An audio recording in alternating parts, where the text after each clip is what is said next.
Hi, I'm Tim. Welcome to Watchbox, and thanks for logging on. If you love this watch, email me, tmosso@thewatchbox.com. It's in the description below.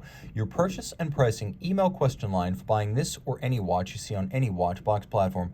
Reach out to me directly. Email tmosso@thewatchbox.com for pricing. Today, we're discussing a modern classic, originally launched in 2005.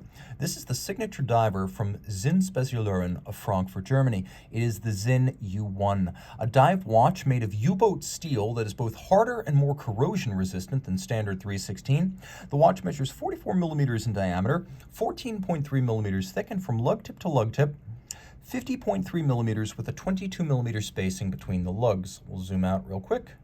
Take a look at this watch on my wrist, which is 16 centimeters in circumference. Now, I actually wear a Sinn every day. I wear the 43 millimeter EZM 1.1, and this watch is a little bit broader, but a little bit thinner than my watch.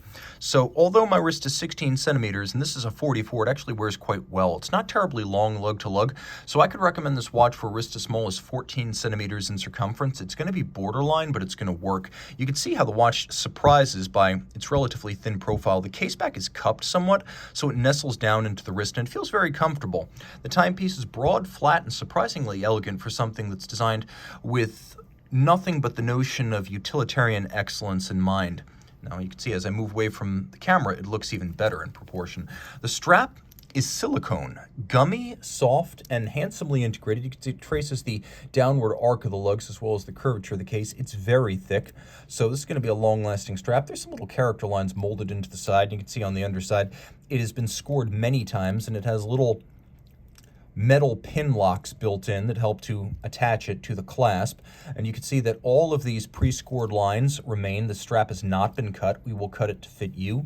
But there is a fold-out dive extension, another way to vary the size of the watch on your wrist. This is great if you are going to take the watch diving or if you simply want to use it over a thick winter sweater or coat. Now you can see that everything on this watch is media blasted, including the clasp. The clasp is a single fold deployment of thick gauge construction with twin trigger release.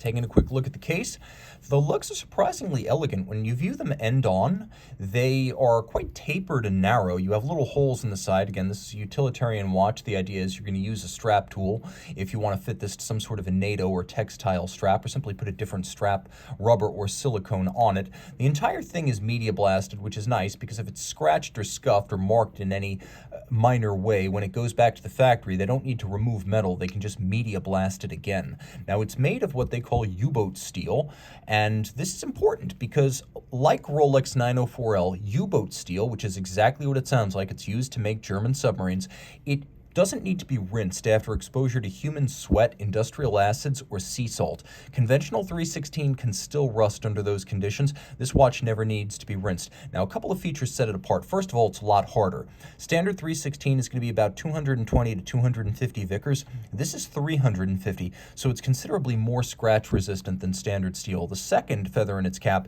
is that the bezel is actually made of an even harder steel. This is a material called tegament, and it's somewhere between 1500 and 1800 Vickers, so approaching the hardness on its surface of sapphire crystal. So it starts as steel, and then a carbon diffusion process, sometimes called carburized steel, makes the surface incredibly hard. So given that the bezel is most likely to take the hits and the knocks when the watch is on the wrist, between the sapphire and the bezel, you've got a lot of protection for the rest of the case from components that are not inclined to scratch. Now you can see it's a big watch, so Sinn's screw-down crown here is off-centered to make it ambidextrous. It won't dig into your wrist.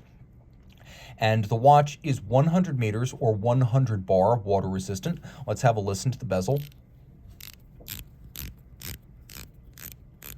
It's a big, chunky 60-click bezel. So it's about as different from a Rolex in character as possible, but it does feel very substantial. You line it up with the minute hand. We'll do a quick loom shot here.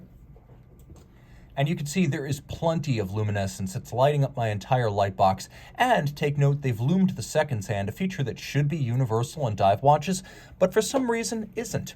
It's a clever looking thing. As you can see, it features a almost Swiss-inspired combination of red and white for the hands, and then creatively shaped indices. Of course, it is a German watch, and it's made in Germany, and it says so in ghosted lacquer at the base of the dial. It is an automatic with a K, which proves that they mean business. Now, Sinn's mostly known for pilots' watches, as since 1961 Helmut Sinn, a pilot who founded the company, specialized in that kind of tool timepiece, but the U1 gave them a firm footing in the world of dive watches and for keeps. They played around in this genre before, but these watches right here really made Sinn's name in diving. One of the features that sets Sinn watches apart, especially rotating bezel divers, is the use of captive bezels. So you can see how screws fix this bezel to the case. This bezel isn't snapped on the way an Omega or Rolex bezel would be. Those can be snapped off by impact. This cannot. It has to be dismantled. A little bit more work for your watchmaker, but worth it for the peace of mind it gives you. Inside the case, a Sellita SW200 in top grade. It's based on an ETA 2824, so it's an automatic winder with bidirectional winding action, 26 joules, 4 hertz beat rate, stop seconds, quick set date, and 38-hour power reserve, and it's adjusted in-house by Sinn to make it particularly precise. This is a quality timepiece from a company that flies below the radar. For years, the only way to get a Sinn was to buy it factory direct. They're branching out a little bit more now with regional distributors, and they're starting to have a bigger footprint in the sports watch market globally. However, on a value term, they remain outstanding, undiscovered, and something of a best-kept secret. Reach out to Team Mosso at thewatchbox.com for purchase and pricing details.